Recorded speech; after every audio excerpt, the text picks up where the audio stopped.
Next part of the chapter 5 text is gods, goddesses, and sacrifices. Like the Maya, the Aztec believed in multiple gods and goddesses. They believed in gods of nature, gods of health, and gods of war.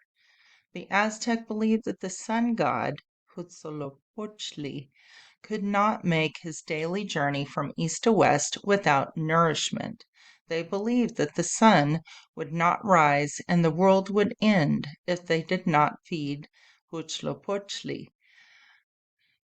The Aztec believed that the gods, humans, and nature worked together. The Aztec lived in a region surrounded by volcanic mountains. It was an area where earthquakes would likely occur. They believed that the gods controlled these forces of nature. If the people angered the gods might rattle the earth or release hot lava from the mountains. So, like the Maya, the Aztec made sacrifices to the gods.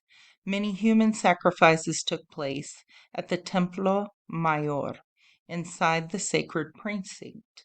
At the base of the temple steps, the Aztec built a rectangular ball court. The object of the ball game, called Ulamachli, was to pass a rubber ball through a stone ring. Doesn't that sound a lot like the Maya game of Pocketalk? Like Pocketalk, the Aztec ball game was sometimes played as part of religious rituals. Sometimes players were sacrificed at the end of the game, not far from the court at Tenochtitlan. Archaeologists unearthed evidence of these sacrifices.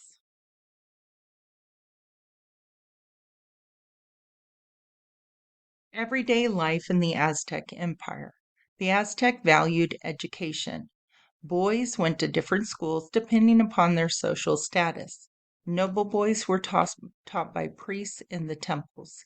They learned to read and write and trained to be future leaders. In addition, noble boys learned about religion, medicine, law, and astronomy. Boys from lower social ranks attended schools where they learned a trade such as building roads or repairing temples. From an early age, the boys trained for battle, or all boys trained for battle. Girls were educated separately. They learned the art of cooking, sewing, and weaving. So, right over here in this picture, you see a boy being trained for battle. Sort of looks like a cricket bat. And then you see a girl down here on the bottom learning to weave. Women and girls used fiber from both cotton and maguey cactus plants to weave beautiful cloth. Commoners and nobles alike wore bright and colorful fabrics dyed with natural plant dyes. Clothing styles varied throughout the Aztec Empire, but all clothing was loose and simple. Men and boys wore loincloths and draped themselves in triangular cloaks. Women and girls wore long skirts and sleeveless blouses. Noblemen and women preferred clothes made of cotton and added gold, feathers, and fur. Necklaces, earrings, and bracelets made of precious gems decorated their bodies. Now we're going to look at activity page 1.3. Tenochtitlan isn't on the map on page 32, so we're going to use the text and images on page 32 to guide you in labeling Tenochtitlan on your copy of the map on activity page 1.3 in your activity book.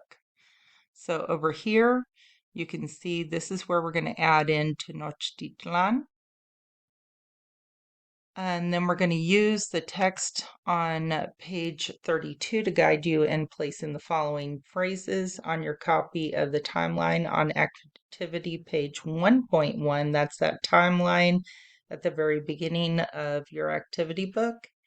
And we're going to write in Aztec capital Tenochtitlan, 1300s through 1400 CE.